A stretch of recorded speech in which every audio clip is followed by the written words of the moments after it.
Krishna Bus Tour by Mitra Das, Chapter 20, California.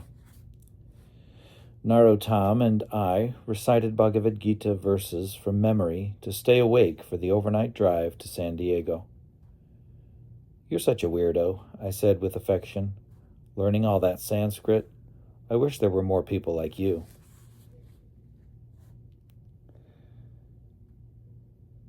Our first stop that morning was the Pacific Ocean. We caught a few waves, then walked to the temple, which is just a couple of blocks from the beach. Lunch was in the courtyard under tropical trees that broke the sunlight into dancing palm leaf triangles. The Pacific Ocean keeps San Diego cool in summer and warm in winter. The weather there made me wonder why I'd chosen to live in North Carolina all these years. Our bus tour kids were beautiful and well-dressed. I tried to blend in by standing tall and thinking young. Nitya Leela was at the head of the line making plates. "You're serving again?" I asked. "Yes, I enjoy it." "Then I'll eat something to make you happy." "That's a good idea. Take one more of these." I hope to live long enough to see these kids take over the world. A monk joined me at the table. "Do you remember me?" he said. "Yes, of course, but from where?" "We met in Seattle a few years back." "Oh yes, you're from Iran." "Yes." "You read the Gita in Iran." "Yes." "Then you met devotees at Penn State University." "Yes." "Then got a job in Seattle. When I met you there, you said the devotees were the only people you knew, your entire social circle." "Yes." "So now you're here, a full-time monk?" "Yes." Our table was loud with jokes and conversations, so I leaned in closer to be heard. "That required teamwork," I said. "Someone brought a book to Iran. Was that risky?" "Yes, it was." "You found it and became interested." "More than interested, I was hungry, searching." "Then you met devotees in America several times. It was a team that got you from one point to the next." "Yes, I'm grateful to each of them. We each play a part." Laughter erupted at our table, migrated to the other tables, and suddenly it was too loud for us to talk anymore. We ate our lunches and watched the fun. As I locked the bus, an elderly woman in colorful clothes stopped to admire it. "I lived many happy years in a bus just like this," and her eyes brightened. I told her about our tour. "It's wonderful that young people still do that." "Yes." Then she asked, "What are you about? I've seen you people over the years." "We believe in kindness." I'd never answered this question in this way before, but it felt right.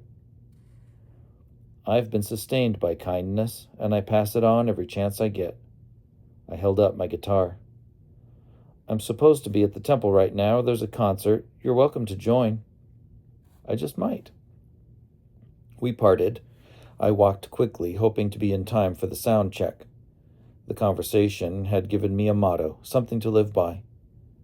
I hoped to put it into practice, letting kindness flow through me. It was getting dark. Restaurants were crowded with laughter and songs. I walked faster, past couples enjoying the California night scene, the weather, the music. In a shadow, a young man sat on his guitar case, tears streaming as he wailed, then buried his head between his knees. His shoulders shook as he sobbed. Homeless people are everywhere in California. People rush by so they won't become homeless themselves. And that rushing lets them bypass their emotions. I walked past with everyone else.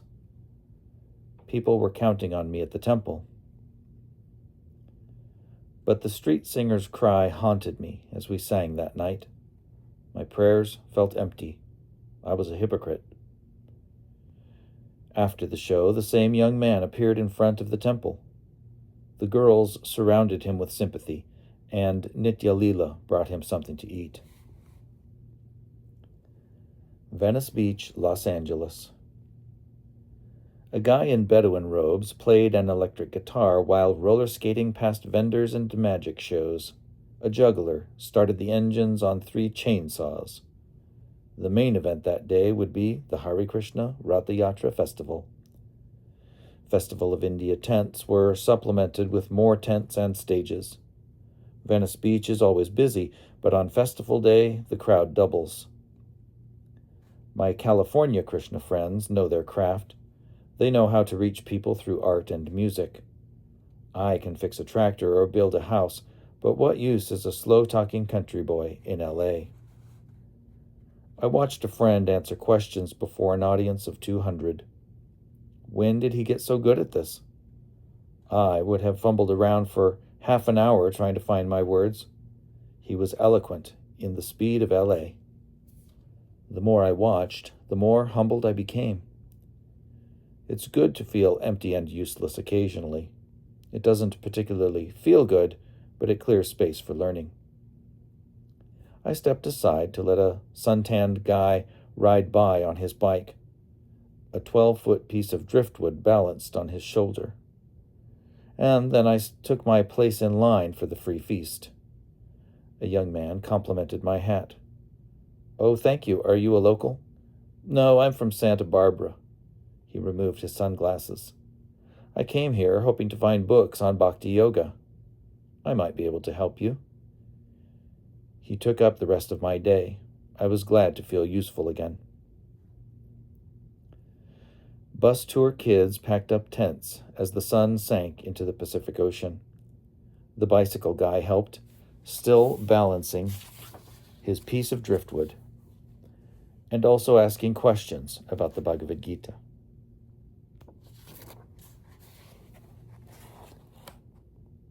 There's the kids taking down the tents on Venice Beach. In Yosemite, we parked the buses under sequoia trees, and Manorama announced, "Line up for lunch and snacks. We leave for Bridal Veil Falls in 10 minutes. Bring towels and swim clothes." Nitya Leela handed out lunch packets. "This is a bean burrito, this one is cheese, and everyone gets one of these and a dessert." Our group headed up the mountain with day packs. I took the rear, helping stragglers. "Just put one foot in front of the other. You're doing fine. See that cliff up there? That's where we're going." The trail followed a river with pounding water and mist from waterfalls. Signs warned us to stay off the slippery rocks. "There's a lot of dangerous stuff here. Stay on the trail and you'll get to see it, but if you fall, can I have your snacks?" The group lingered at the top. The waterfall covered Narayan's voice as he pointed across the valley. Since he's an Eagle Scout, I assumed he was teaching wood lore. The thundering waterfall and majestic view was an appropriate place for my Tarzan yell. I gave it all I had. Narayan looked concerned. "Dad?" I let out another yell so he'd know I was fine. Then I joined his little group. Glaciers passed through here and made these valleys with steep rock faces like what we just hiked up. The last time I came here I was 8. The whole time I was worried the glaciers would pass through again and crush us. I was disappointed when we saw a real one. Yeah, they kind of just sit there.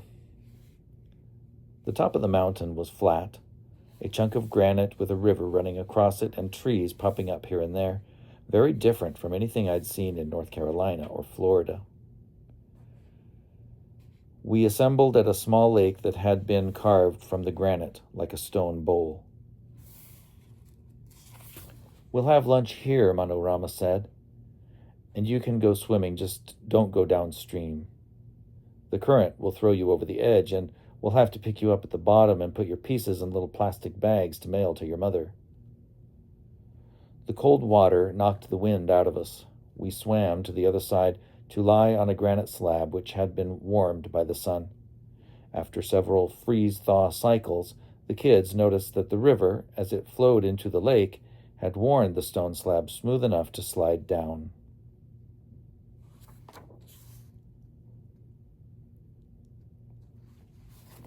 So there's one picture. There's another picture.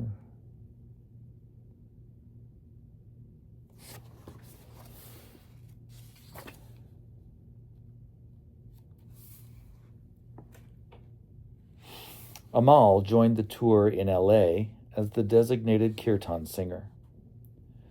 Since all the kids sang well, I wondered what purpose he served in particular. Amal sat on the blue tarp between the two buses with the rest of us, singing under the stars. He'd sung for years in the holy town of Vrindavan, learning from the best, absorbing the mood of sweetly calling out. The kirtan was majestic, like Yosemite. Amal stayed with us for the rest of the tour. After swimming in Crater Lake, we drove our buses to the top of Mount Rainier. From my sleeping bunk, I heard Radha Vinod shout across the parking lot. "We're above the clouds. I always wanted to touch a cloud." His voice came closer. "Oh no, look, one of them is falling. The sky is falling. The sky is falling." When he reached the door of the bus, one of the boys said, "Shh, Radha Vinod, look, you're making Mitra laugh." His afro appeared over my bunk. "Oh, sorry." I gave up on sleep. "Radha Vinod, I want to let you know how much I appreciate that you've kept the ceiling of the bus so clean." His eyes and smile grew as he moved his hair across the ceiling. "Yes, I've been hard at it. Thanks for noticing. There's a little spot right there. Oh yes, I've been meaning to." And this photo is captioned Crater Lake. And this photo is captioned Molly and Radha Vinod.